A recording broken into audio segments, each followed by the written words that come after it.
August 27th, 2020. Anthony, I'm excited because we've got one of my favorite management company leaders on today. I wonder who that could be. I wonder who it is. Let's find out. Yeah, let's go for it. And Anthony, just for you, I'm going to push the start button at the right time. Let's see what happens.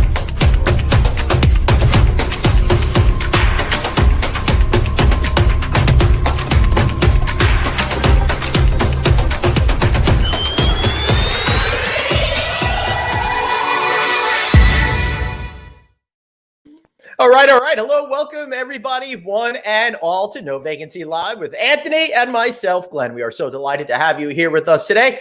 Anthony, I got to tell you, I missed you so much yesterday. I was barely able to speak. Well, you know what? Yesterday felt like 2020. It felt like its own decade, right? Yeah. We brought my little girl, my baby girl, to college yesterday, and believe it or not, I have 3 daughters, and I've taken them all to college. And I didn't cry yesterday, which was crazy because I usually cry, and I expected, because she's my baby, I was going to cry like a 3-year-old. Yeah.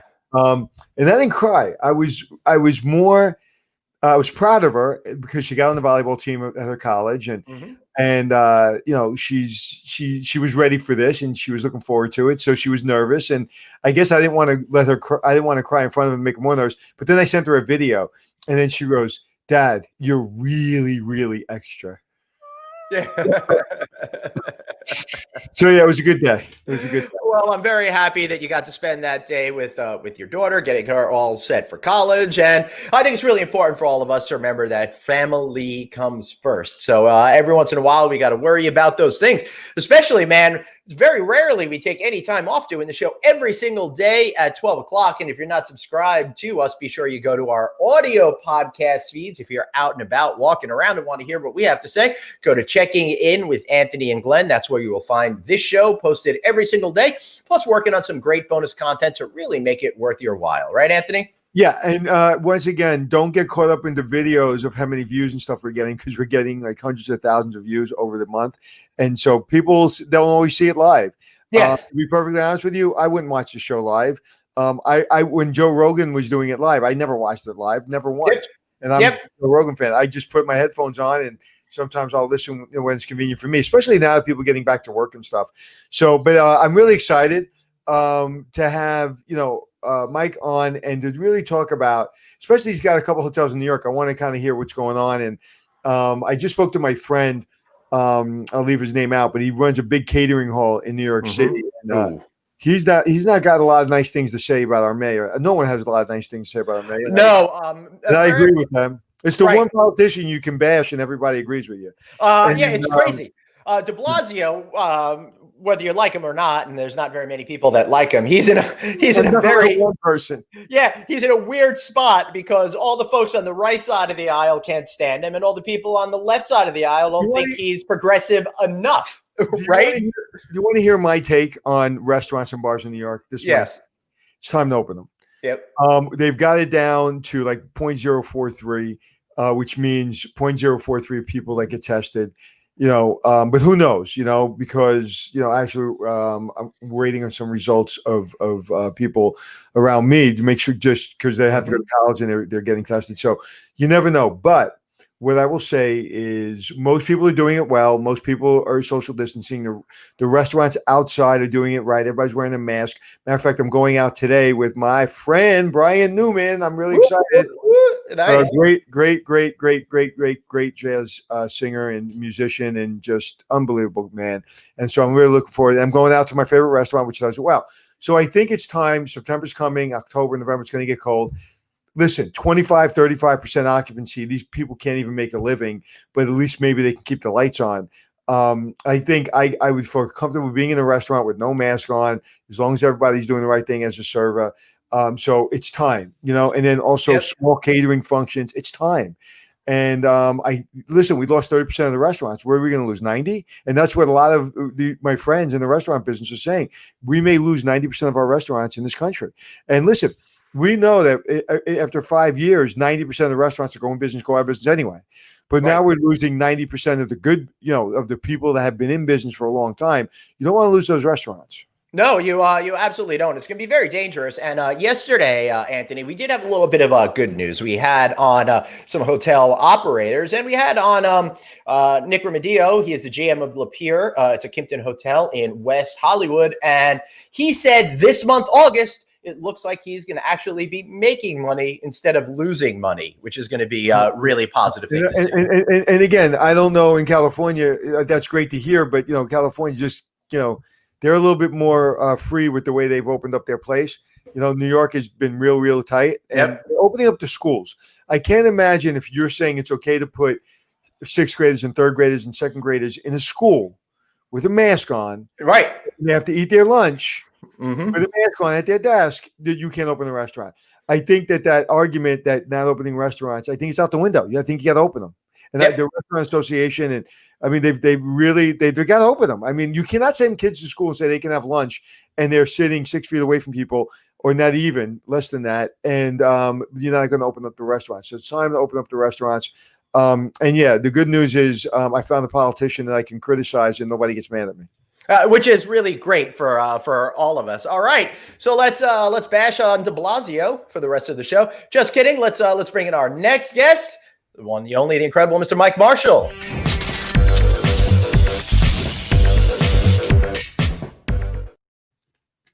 All right. Thank you. Mike I'm happy to bash on De Marshall. You want to jump on? What's your feeling about De Blasio? I think only one person likes him, and that's himself.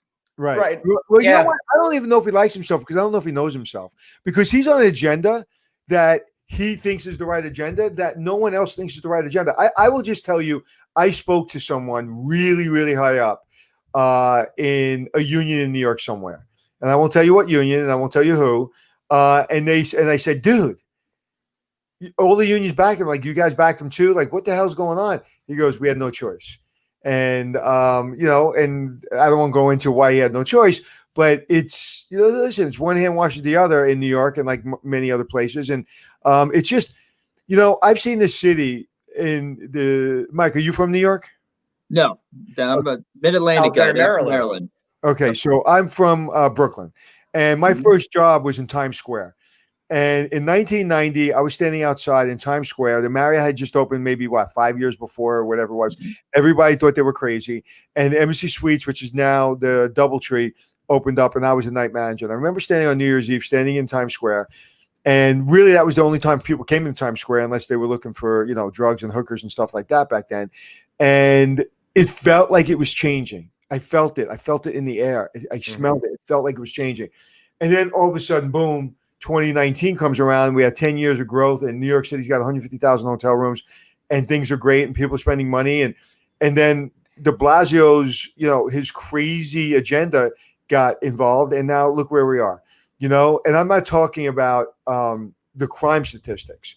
Okay. I'm not talking about that. I'm not talking about stop and frisk and things like that at all, because I agree with some of those things. What I'm saying is, just in general, he has no clue how business runs. He has no clue how the city runs. And I've never been publicly critical of any politician in my life, but I cannot wait till he's out of office. Wow, that says a lot. All right, so let me give a little perspective on who Mike Marshall is. Marshall Hotels, they operate about, 65 properties, a few more in the development pipeline there, mostly in the mid-Atlantic and North. New York, Pennsylvania, Jersey, Virginia. I think you got a property or two in Ohio. Is that correct as well, Mike? Connecticut. So a lot of properties within the northeastern region, mid-Atlantic region of the United States. I think the company's, 40 years old now, Mike? That is correct. Right. So a little perspective on that. So what are you seeing out there? Are you also finding, we're finding a lot of folks in our hotels, in our show every day, are finding that there's the haves and the haves nots. Some hotels are doing better depending on where they are, while other hoteliers are really struggling to get people even to be interested in coming in the door. What's your portfolio looking like, Mike? I would say it's a mixed bag as well. I mean, it would take New York, for example. We actually had hotels making money with all the first responders and the medical people, and we were very aggressive in keeping the doors open and pursuing business. I mean, we had a hotel in Yonkers that was running 95% occupancy just because we were so close to where everything was happening. And but certainly it's not good rates. So even though you say you're making money, like your friend out in California, you're probably not paying your mortgage. So Right. you're not bleeding cash, but you're not paying your mortgage either. And then, so what's happened now in New York is we're starting to see, I mean, they've shut down the borders, can't let anybody in. They're checking people, apparently checking people at the tunnels. And if you're not from there, you got to quarantine for 14 days. And then you had the riots going on where they're tearing shit apart. And Yep. you know what? Why does anybody want to go there? Why does anybody want to go to a Portland or a Seattle? I mean, if I told my wife I was going on a business trip to Portland tomorrow, she'd say, "No way, you're not going." And it's just you don't have the air travel coming in. Your group houses are going to continue to suffer.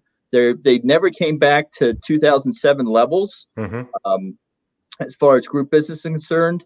So you're going to see a lot of product in those large markets that will not reopen, and a lot of it is the fact that you don't have the business, but you also have these incredible union expenses that are just very makes it very onerous. Hard to make money to begin with. Let's put it that way. Anthony, this is something you've been talking about a lot with where the unions and the operators really need to figure out what's going to come next. Well, you know, they made a contract. What was it, Mike? I don't know. Now it's going back 7 years, maybe, and it was an 8-year contract. So the contract's coming up for negotiation soon, correct? Correct. And I think we're going to be in a lot better situation to negotiate because of everything that's going on.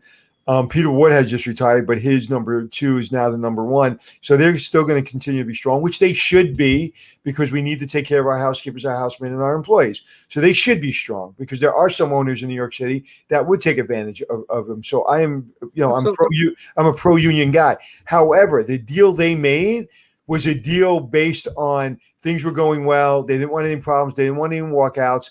And they got a deal that was really onerous or just ridiculous to the point where you couldn't make money. When the Crown Plaza is running the occupancies and average rates they were running last year, and they're still losing money, and the other hotels, the Renaissance, whatever hotels in Times Square, they're losing money. They're losing money because of all these really intense and expensive fees. Now, do I think a housekeeper who's been in the union for X amount of years deserves $38, $39 an hour? Yes, I do. Okay. But how are you going to do that when it's 20% and you're paying real estate taxes that are going up? And how are you paying all the other expenses, insurance and everything else that's going up? I don't know how you survive in New York City if you're a hotelier. I just don't know how you do it. Well, it's not just the $38. It's the other 30% on top of that goes to the unions and the orphans and widows fund and the dog and cat fund and everything else that they've thrown in there in the last few contracts. Right. So that's where so that's interesting. So it's not just not an hourly wage. There's a whole lot of other things on top of that as well. Listen. I sat on the Hotel Association. I was an executive on the Hotel Association. I sat right next to everybody making a lot of conversation of the people who are now concerned about what's happening. I just got to keep going back to, I am an employee advocate. That's why I have my TV show. I am an extreme employee advocate. I've also been an owner. I've also been an investor. I've also been an asset manager of hotels. I understand these expenses are difficult. So one of the things that unions have to do is come back to the table with is understand from a business perspective. Listen, we all ate, right? We all ate. We all did well for 10 years. Yep. Some of us did better than others.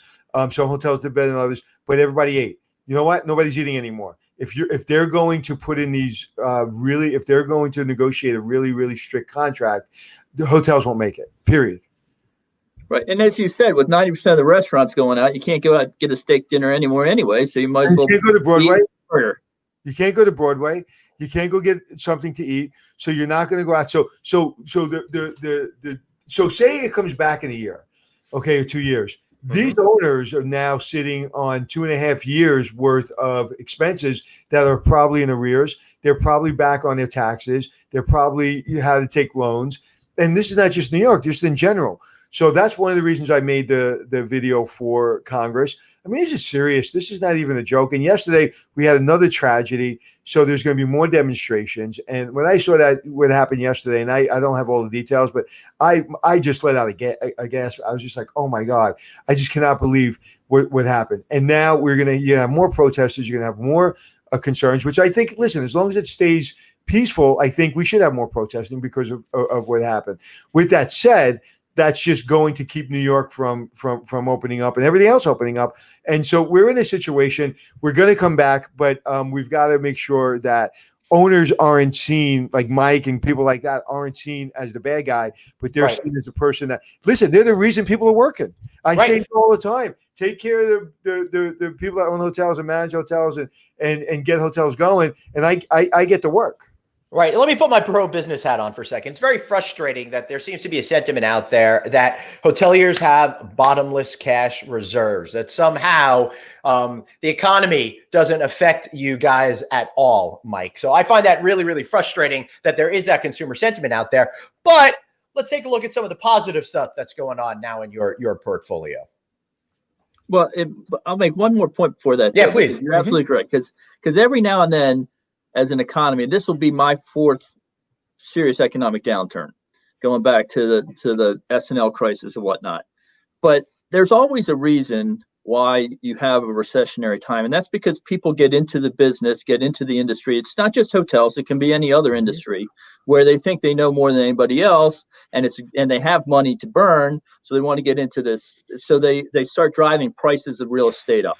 And whenever that happens, and whenever you have lenders willing to lend and developers willing to build, you create an imbalance.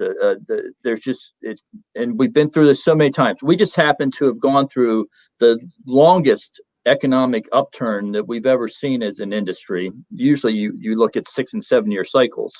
So something was going to happen. I just didn't think it was going to be this bad. So, we've always, as a company, we prepare ourselves for this type of thing. And as a company, I haven't laid off or furloughed anybody in my corporate office, knowing that we were going to have opportunities moving forward and we signed 5 management agreements in the last 2 months. And I know that there's going to be a churn. There are people out there. There's a lot of equity sitting on the sideline. They're going to be looking at trying to pick off some assets that people probably shouldn't have bought to begin with. So from a transactionary standpoint, a company like mine is going to remain busy, and I see this as an opportunity. Now, it's certainly a lot of hardship in between, and I certainly didn't like to lay off over 2,000 line level employees at the hotels and close some of the hotels that we manage. I mean, that was very painful to me, and that pain is still being felt because those people aren't working yet. So if we can start getting stuff reopened, if we can start easing some of the travel restrictions, we can get people back to work, and they don't have to not sleep at night because they're concerned about what's going to happen tomorrow. Yeah, I'll tell you, right. That's absolutely right, Mike. And Anthony, yesterday on the show, we were talking about that phenomenon of the good times and maybe paying too much for a property. And then also combined with that, how some people just took on too much debt, a higher percentage of debt, because the markets got a little bit looser and looser and looser, which tricked people into probably making purchasing choices of hospitality real estate that in a different time they probably wouldn't have done, which now has gotten them into trouble a little bit quicker. Well, money was cheap. And I want to, before Mike, I'd like you to answer that and talk about that, but I want to go back a little bit. I don't want to forget that this is a pandemic. This disease gets you, and some people it kills. Okay, a lot of states opened up incorrectly, and that's why we're in this situation. That's why we couldn't have the OHOA conference, because Florida opened up too quickly and everybody was too comfortable.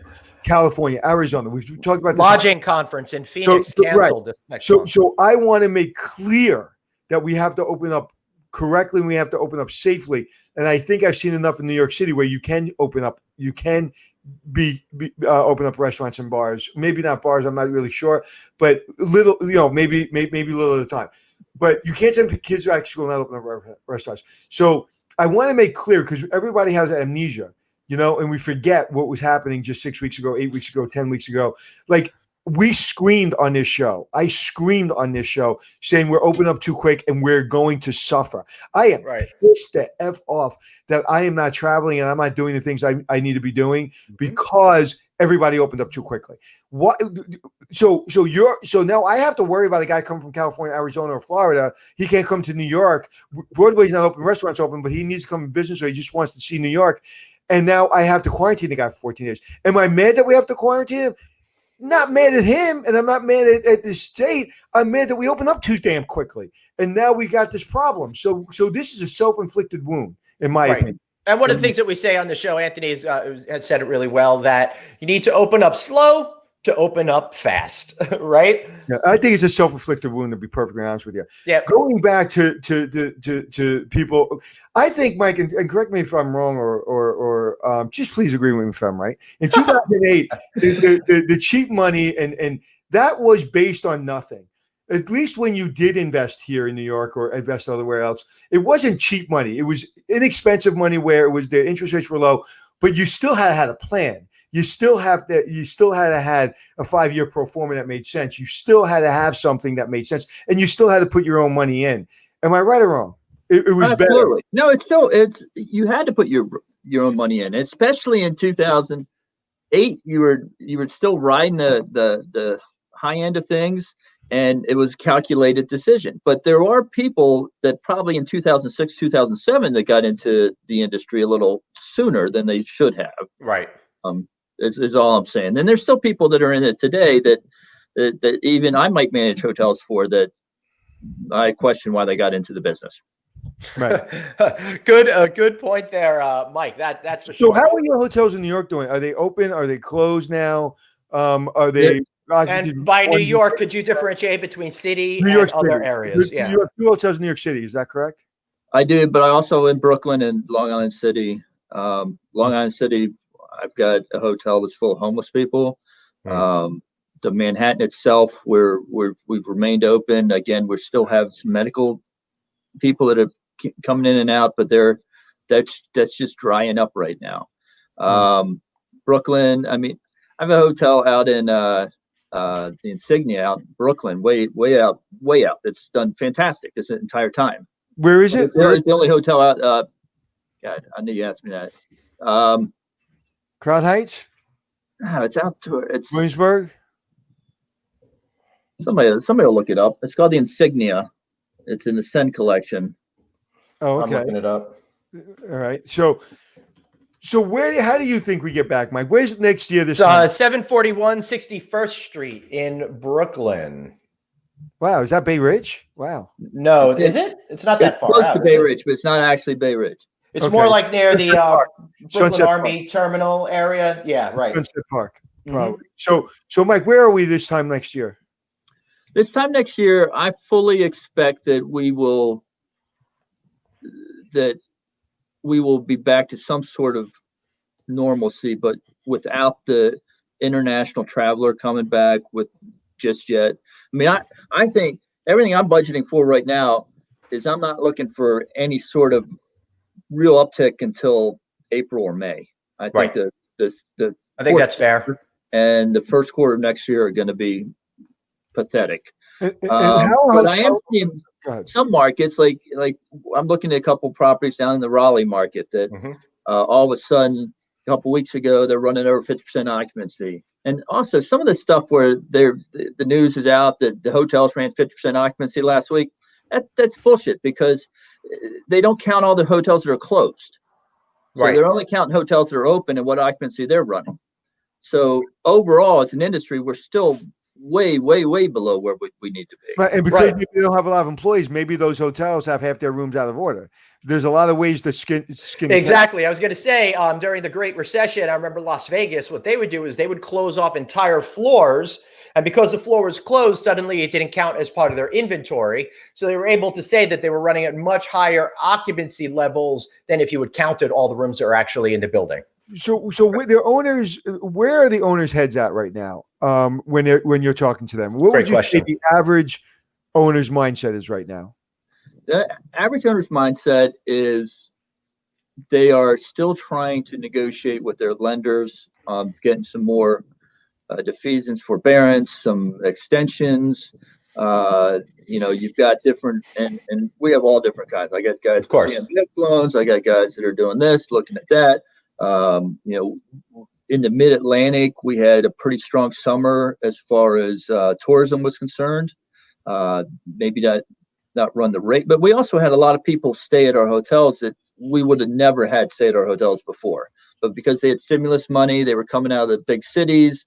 They actually chased away our normal clientele, which is very sad. But it did put money in the owners' pockets so that we could survive to fight another day, so to speak. I'm still, I've had hotels along the I-95 corridor that have stayed relatively stable.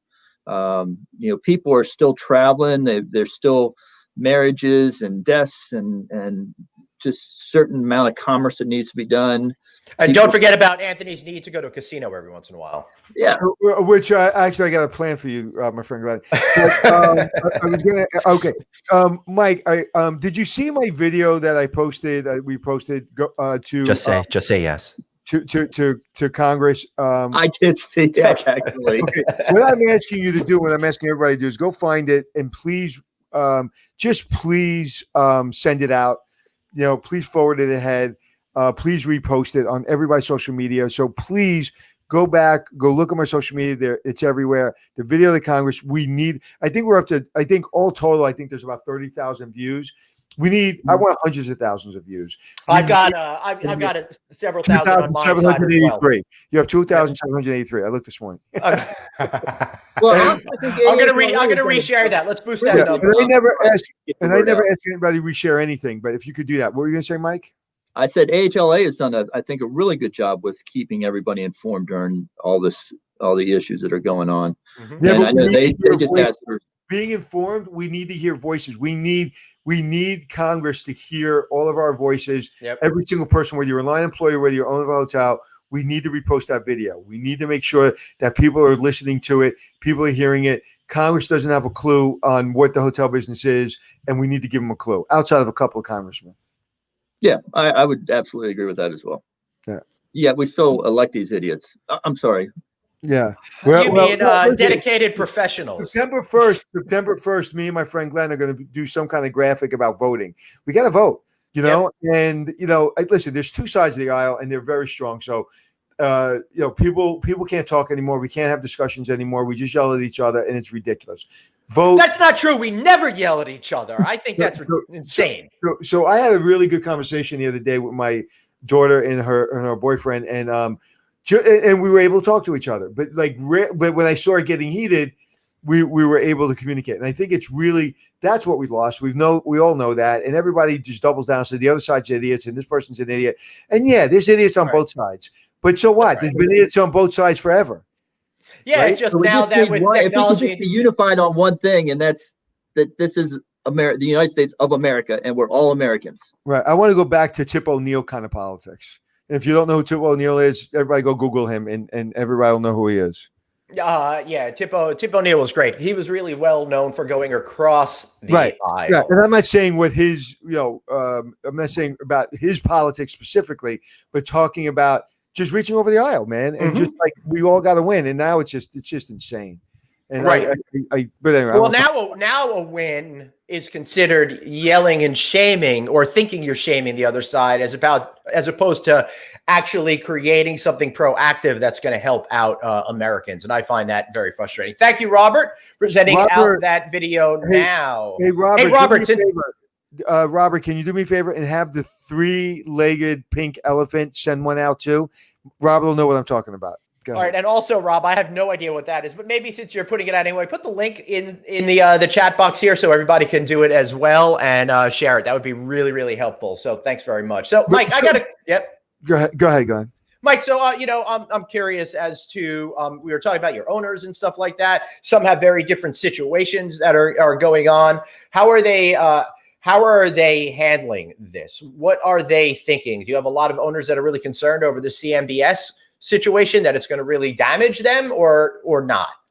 I don't have as many owners that in that position, but the ones that Fortunately are for in you, are yep. very concerned. And Yeah, one of of the course. things that I'm seeing is that, and there's some hotels that are on the market right now that the new buyer has to assume the CMBS Mhm. loan, and the seller is basically willing to walk away from all their equity just to get out of it, so they don't have to feed the thing for another year or two, and they Mhm. can move on to other things. So a buyer that might have some deeper pockets can look at this and say, listen, I'm buying this hotel for a 30 to 40% discount. Right. I don't have as much cash outlay up front, but yet I have the ability to sit and feed this thing for a couple of years until it comes back. So a hotel that may have, for instance, uh, been worth $25 million four or Right. 5 years ago is now selling for $16 million. Mhm. But in another 4 or 5 years, it should be worth $25 million again. Plus the hotel has been renovated. Plus you got a new 15-year franchise agreement.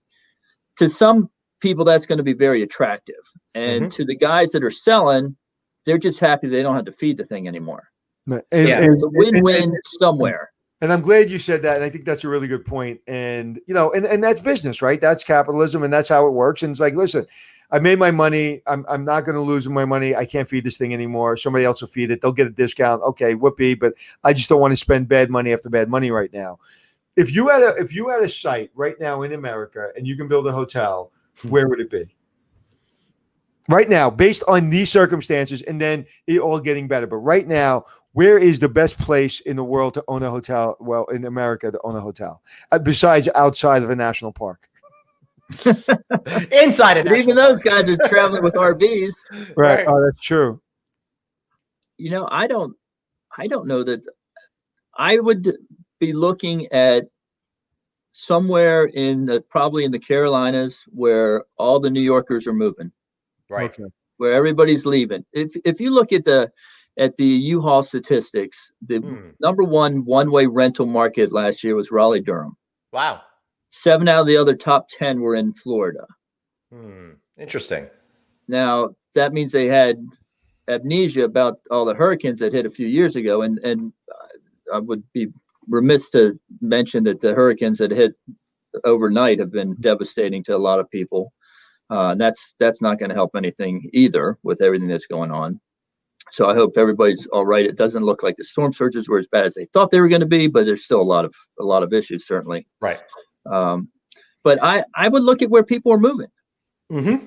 That makes a whole lot of sense, especially if you put in an extended stay type product there. That's a real good win-win combination, as that side of the hospitality industry has been doing a lot better. And I will say, as Jerry Seinfeld said, he's in New York. He lives in New York, and he put out something, and I posted it this morning because somebody wrote "New York's dead," and Jerry Seinfeld took offense to that, and he said some things. And New York may be dead right now or be in trouble, but New York will be back. Well, like that Seinfeld episode, it's in a coma. It's a good coma, so don't worry about it. So, Mike, I want to change gears a little bit. Question that I've got for you: one of the things that I keep hearing when I'm talking to people off the air is that the relationship between hotel owners and brands is becoming a lot more complicated. I'm not suggesting you take any sides, but how do you see that relationship currently today, and perhaps changing going forward? I have been very, very disappointed in the way most of the brands have handled this issue by, basically letting go 80% of their employees. So you can't get, if you need an answer, if you need some help on something, you can't get an answer or get any help.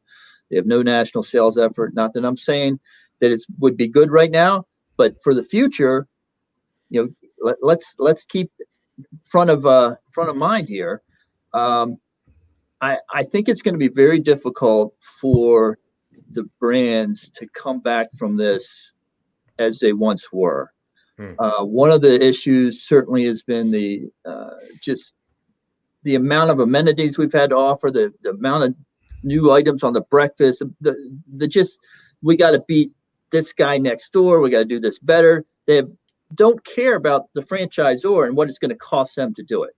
So the franchise companies, to me, have been the number one dragger on profitability over the last 2 or 3 years. Ooh, that's quite the and indictment. that's all you hear at these conventions, and that's one of the reasons we opened a company called Hospitality Success, because we don't want to manage your business, we want to teach you how to run your business. And that, I mean, between that and the third parties, the management company fee, I mean, it's like how much can an owner sustain?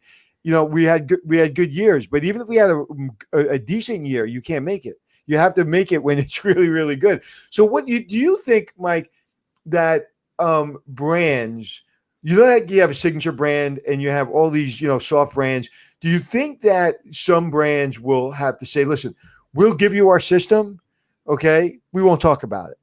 We'll give you some systems and, you know, but we're not going to talk about it. We're not going to brand it. We're not going to give you collateral. We'll just help you so they can maintain some fees. And do you see hotels, more independent hotels in the next 2 to 3 years? Okay, to answer the first question, they're already doing that. There's at least 2 or 3 brands that are already basically given the systems, and you end up on the very bottom of their list. But you are given the systems, and you're basically paying for whatever business they produce, whatever business comes through their portals. And I won't name any names, but I could. You could. I could. I'm not suggesting that'll help your career at all. Private chat. That's what I'm saying. I have to I have to play all sides of the fence here. Of course. And we really appreciate your honesty, and we understand the tightrope you're walking right now. But I also see a lot of people, a lot of owners who have become increasingly frustrated, and I also know of at least 2 funds that I'm working with that are specifically looking for branded hotels in major southeastern markets that they want to deflag and create their own super boutique type of product that they can differentiate themselves and save the 20, because right now it's like 20 cents on every dollar that comes in goes to the brand one way or another, whether it be in technical fees or this, that, or the other thing. But I think there's a fee that nobody talks about, and it's called the fee of complacency, where the employees, the owners, everyone gets complacent because Marriott's got it, Hilton's got it. This is the brand standard. So you're not creating entrepreneurs. I want every one of my employees to be an entrepreneur. When you're building your own brand, when you're building your own legacy, all your employees, if you're doing it right, are built into it and they're helping you build it. So listen, I love brands and they have their place. But if I was going to do that right now, I want my entire team to be entrepreneurs, and I want us to build this together. And that's, I think, when you get your best people. Listen, the top 10 hotels in New York City that were rated in the last couple of years were all independent hotels. That's a reason, because there's a pride to those buildings. If I worked at a Marriott, yeah, I like working at Marriott. Okay, great. But it's a Marriott. It's a Hilton. It's a Sheraton. Whatever it is. You know, like when I even go to the softer brands like the Algonquin and the Nomads and things like that, I love those hotels. But they're backed up by a brand. I get that, but there's something to it. And then if you have an independent hotel, all of a sudden we have the Marshall Hotel, and you're behind it, and everybody gets excited about it. I just think the fee of complacency no one ever talks about. Well, let's look at one other thing too. When everybody was running in the 90% occupancies, when New York was cranking, and we were running those kind of numbers, we had to discount our hotels in order to hit the threshold, in order to get reimbursed our average daily rate. So we had so many frequent travelers that were coming in, and it could be 20% of your house at any given time traveling on points. Because why are there so many points? Because of the affinity credit cards, because you can get them this way or that way or another way, where the big brands have basically become airlines, where they make as much money off of selling points, it seems, as they do anything else. So that actually costs not only the hotel owner money, it actually costs the brand money and franchise fees, because all of a sudden now I'm discounting my room 15 or 20% in order to get my threshold, in order to hit that 97, 98% occupancy. And I'm almost giving away rooms at the end. But if I could, if the threshold was say 85 or 90%, then I could be doing another $25 in ADR, which increases the franchise fee income. Do you think that the brands got real competitive and they were looking at each other and not so much looking at their guest, or their client, which is the owner?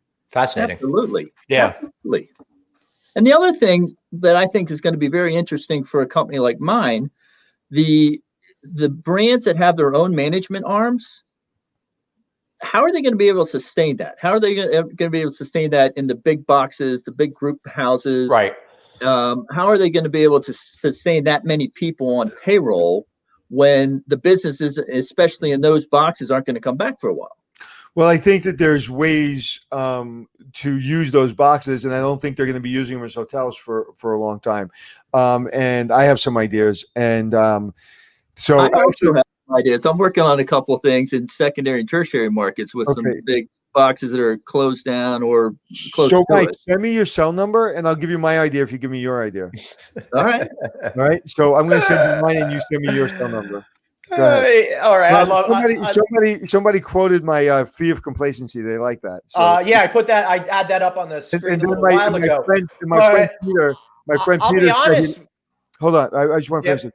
My friend Peter said, "Where is he? Did you have that post?" Said that I look pretty today. Peter, that's what I was just about to put out.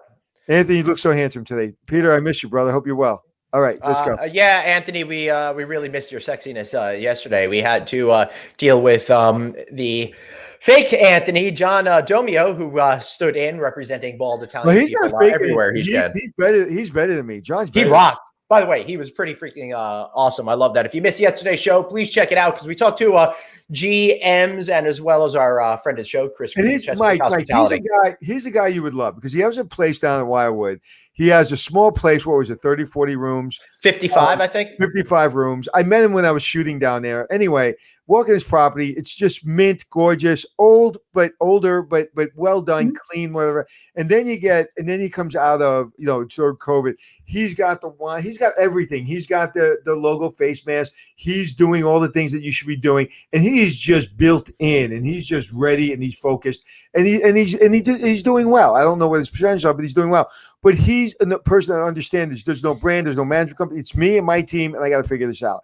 And because it's a small hotel and there's no fees there, I wish that every big owner that owns every hotel could not get a management company or a brand to work with them until they ran the hotel for 6 months. The problem with that is once they learn how to run the hotel, there's no need for us. But really, I don't know how you. It's like buying a car that you really want to drive and have somebody else drive it for you. I just like you want the hotel, but you have somebody else drive it. It doesn't make any sense. Then you learn it and then you give it to marshals, you give it to a management company, you give it to me. We help you. But I want to talk to somebody that knows the business. So when my revenue manager is telling you why we have to have a 3-night stay on this weekend, you're not spending 6 hours yelling at me about my revenue manager and she doesn't know what she's doing, he doesn't know what he's doing. I want you to at least have some basic knowledge of this business. Mike, isn't an educated owner your best owner? Absolutely, it is, and it's my job to educate them. But again, a lot of times it's just a real estate play, and a lot of times it could be a family business, but then that someone inherits it because, or for whatever reason, or they own a piece of land and the best use is to build a hotel on it, and someone gives them the money to build it, but they really don't know the hotel business. There's a lot of different reasons why people get into the hotel business, and I would say that most of my clients are what I would call entrepreneurial real estate investors. They'll own a couple shopping centers, they'll own an apartment building or two, they own an office building, and then they diversify with a hotel or two. Right. So more I can teach them, the more I tell them to buy more hotels, and I'll run for it. Right. That makes sense. All right, we got a question. We got a question here from Adrian Sasson. How do you feel about OTAs massively discounting rooms and overselling their contracts? Does that ring true to you, Mike, first of all? And if it does, what would be your answer? Well, I don't. How do you oversell so much about the OTAs as the franchise companies? The franchise companies have told us to hold rate, and yet they go out and they offer all these discounts to all their frequent stay members. So in reality, I'm trying to hold rate, and yet the franchise company is now discounting my room 15% without my permission or knowledge. Right. Really? Right. And I don't know how the OTA companies oversell your contracts. If you don't have control of your inventory, and that's a problem. That's exactly right. All of our OTA contracts with our independent hotels, we control control our Right. Listen, when OTAs try to oversell their contracts in my hotels, there's a missile that comes out and hits their desk. Boom! Mhm. Like, you have to control it. Again, it's about control. It's about being able to control it. And listen, the discounting or whatever, what at this point, cost per occupied room and make a little bit of money. That's what a lot of hotels are just living on. Just Right. pay your bills, man. Just pay your bills. And so if you were charging $150 and you're going to criticize a $75 rate right now, but $65 gets you at paying your bills, and 10 cents you can save to for whatever. It's so important right now to just keep the lights on, and everybody's got to tighten up. Hey, speaking of keeping the lights on, our guest yesterday, John Jonio, 100% occupancy the last 6 days, thanks to Hospitality Excess. Thank you, Anthony Jeremy Pinkerton. It's such an overstatement, bro, that you know that you're full of shit, and it's all about you and how well you are. And yes, Jeremy, and I give you information from time to time, but dude, you're a rock star, and just accept it. Anthony, he's trying to help you out here and get you some sales over here. Don't discount that. I don't need sales based on bullshit. He knows he's a rock star. He knows he's a rock star. Oh, well, here's one defending me. It was nice to hear Glenn get a word in edgewise yesterday. Thank you so much. It was a pleasure to be able to speak freely. Hey, John, you know what's great about that is I have a new cell number starting today. Someone's getting their number blocked. All right. So Mike, what happens to you next when it comes to your management company? What do you think your pipeline is going to look like? Not when it comes to hotels that it may have run into trouble with other companies, but more organic growth, regular operators that might be coming to you, not ones that are being handed over to you by banks. What do you think your opportunity looks like in the future? First of all, I am not the only bank business I'll pursue will be banks that I already know and have a relationship with.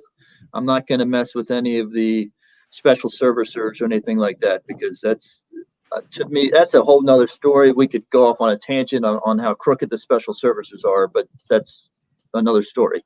All right, give me no, I want to hear this. Give me one. Yeah, come on, don't step on great content, Mike. And you don't have to use the word crooked. You can use nicer words like thieves. And you so tell me, give me one instance. Give me an education, because I don't understand that business very well. Give me a situation where they're leveraged to win. And that's because Anthony runs his hotel so great, he never has to worry about any financial issues at them. So here's the thing, though. You could get kicked into special servicer for something that you had no control over. I mean, they're looking at that service. Like COVID? This is going back over the years. There's just the documents for a loan like this are that thick now, when they used to be that thick. So there's so many different ways. There's so many attorneys involved. If you're buying a hotel and you're assuming a loan, a special servicer has to get involved, and there could be 8 different attorneys that you're paying out fees to. But where I see the conflict of interest is during, and I saw this back in 2008, 2009 especially, where special servicer, again, they're supposed to be protecting the bondholder. Well, they're not the ones that originated the loan, so they don't have any relationship with the client whatsoever. So let's say they decide to foreclose on the loan, and then they are going to hire a management company or a receiver to get involved.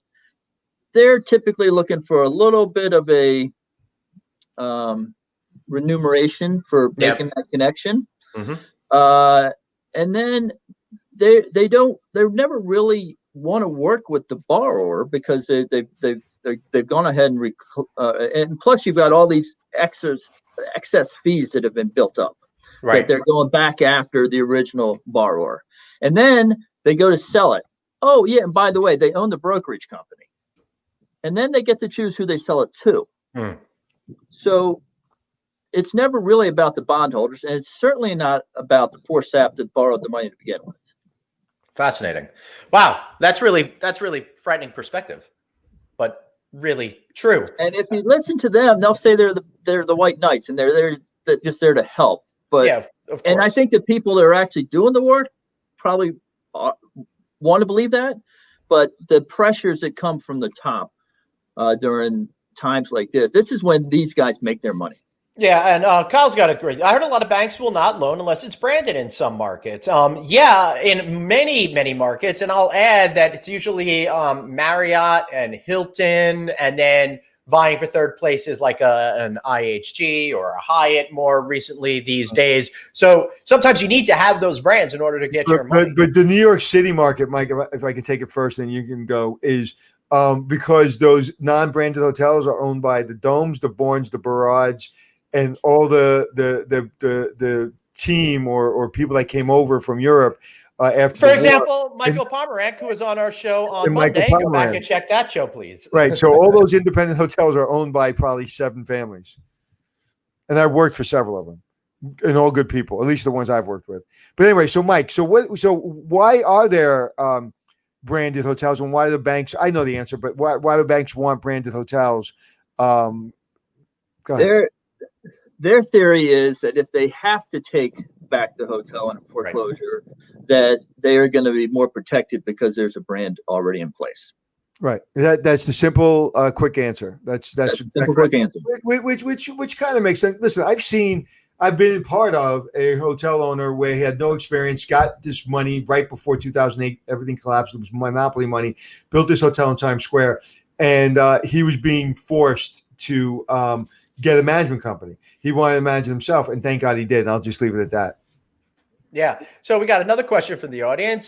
Jody, rhymes with Jody, is wondering, would it be possible or feasible to focus on upselling customers at the hotel to recoup that 20% by having amenities that are optional but cost effective? I guess there's the trick, and I guess trying to upgrade people and doing that sort of stuff. Mike, how do you put that together?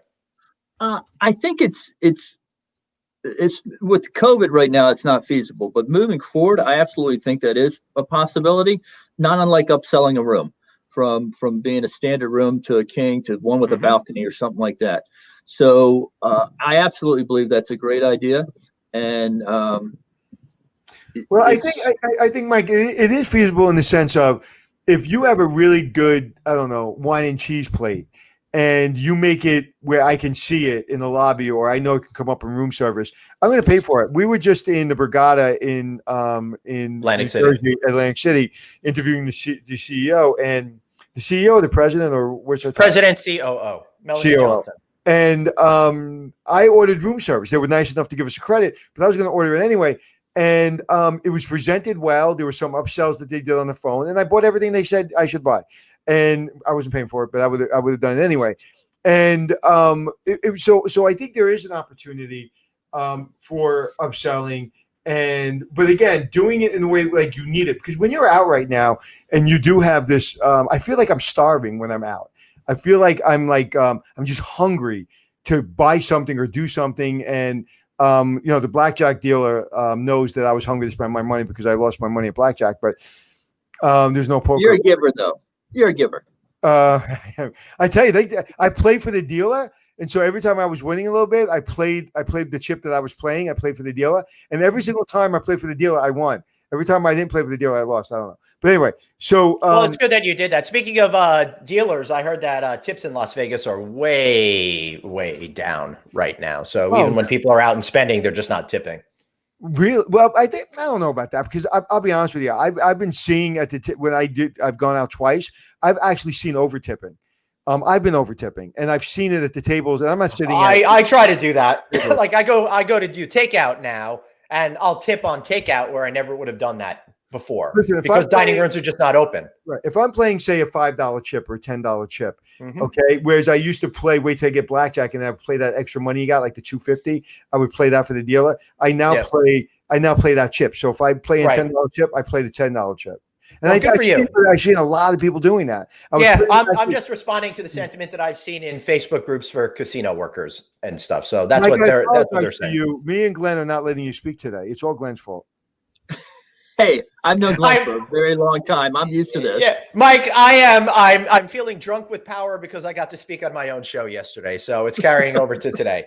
wait, you got to speak on your own show. So that is either you think this is your own show and you got to speak on your own show, or it's our show and I just happen to be out. Well, it is our show, but in the context of that sentence, it would have been grammatically incorrect for me to say it a different way. I think you're trying to put me in my place. But I do think I said, welcome to No Vacancy Live with Anthony and Glenn. I don't know. whatever it is. Mike, you don't need to get down in the muck and mire with what we're doing here. We're getting close to the end of the show right now. I really would like to end on something positive. What are you thinking positive? What opportunities do you, sir, see out there to be successful in 2021 and beyond?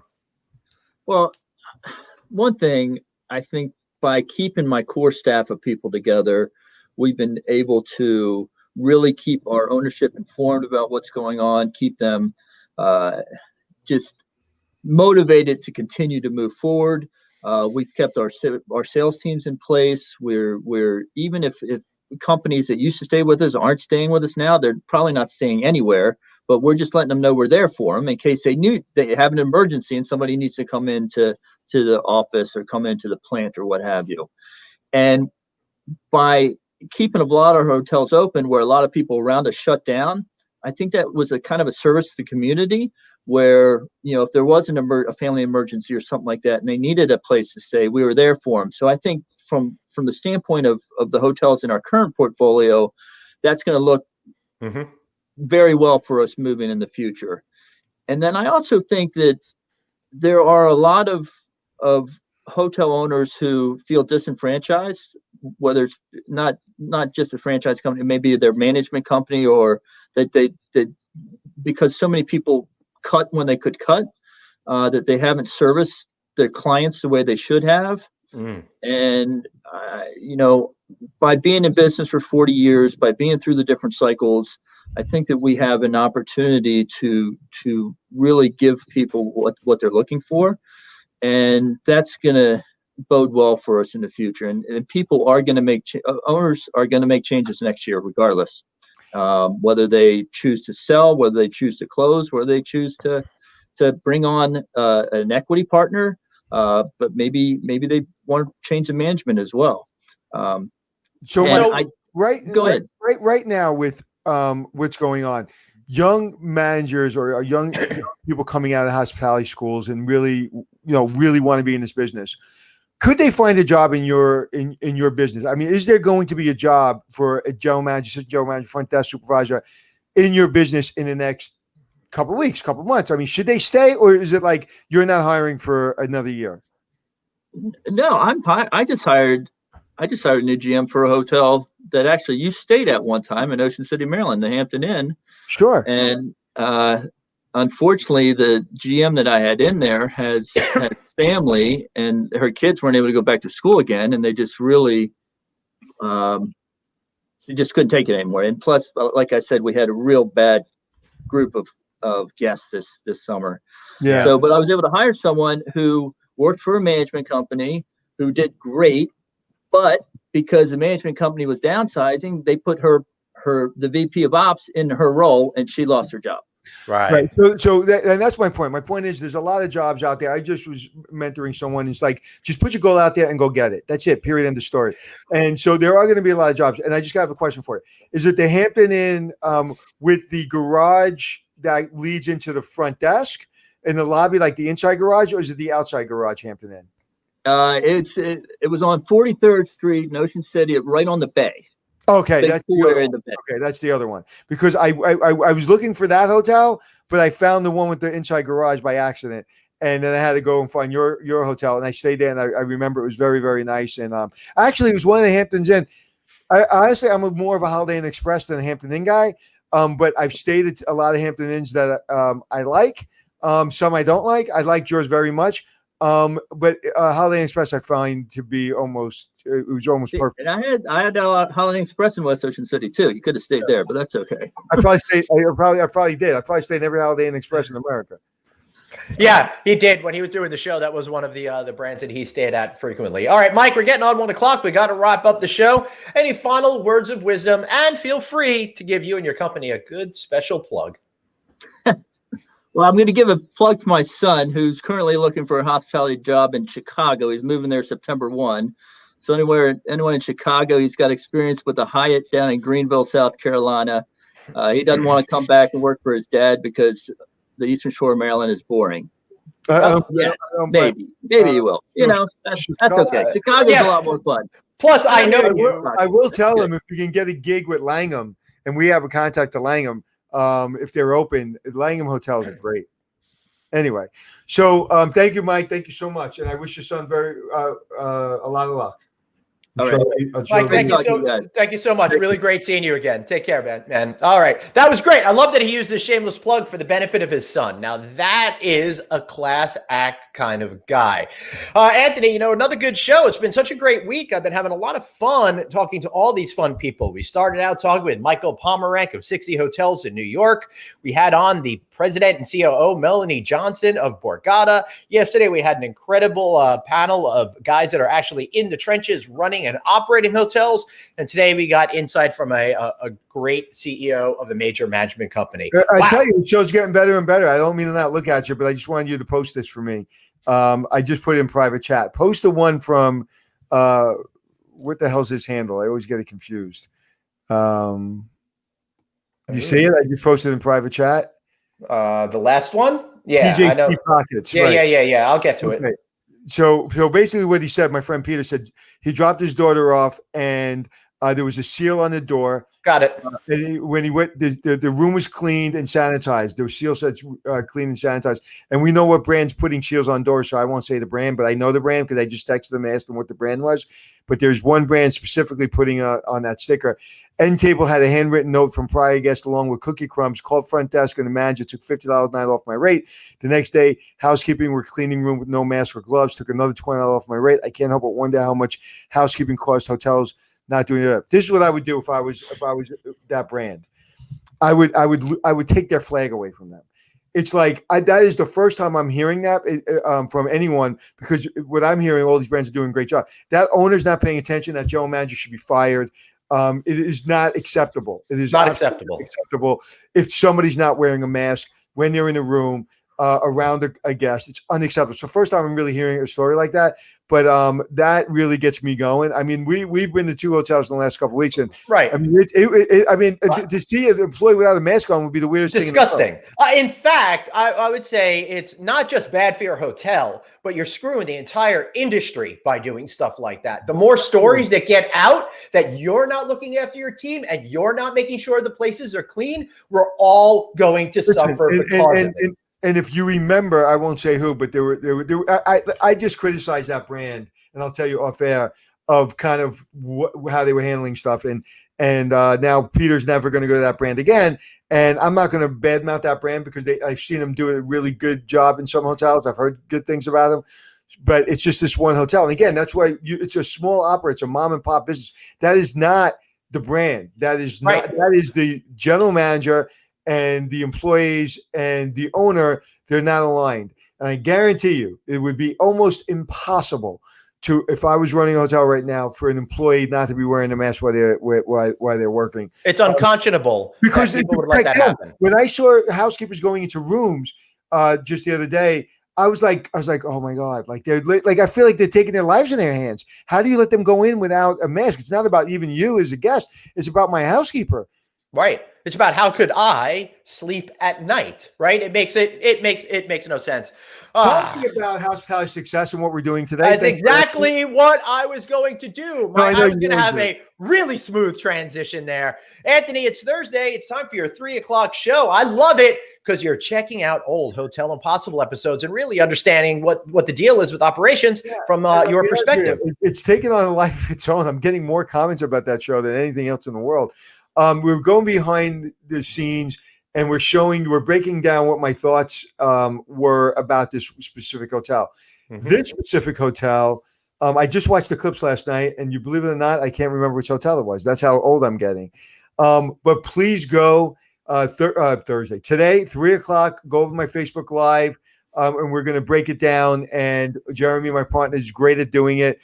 Her assistant, who I think deserves a raise, and he hasn't gotten a raise in a long time, Mike. He needs to really get a raise, Jeremy. So please make sure you give him a raise. He's been doing all the editing of the content. I'm just kidding. Mike doesn't deserve a raise. All right. Well, screw you, Mike. What are you going to do?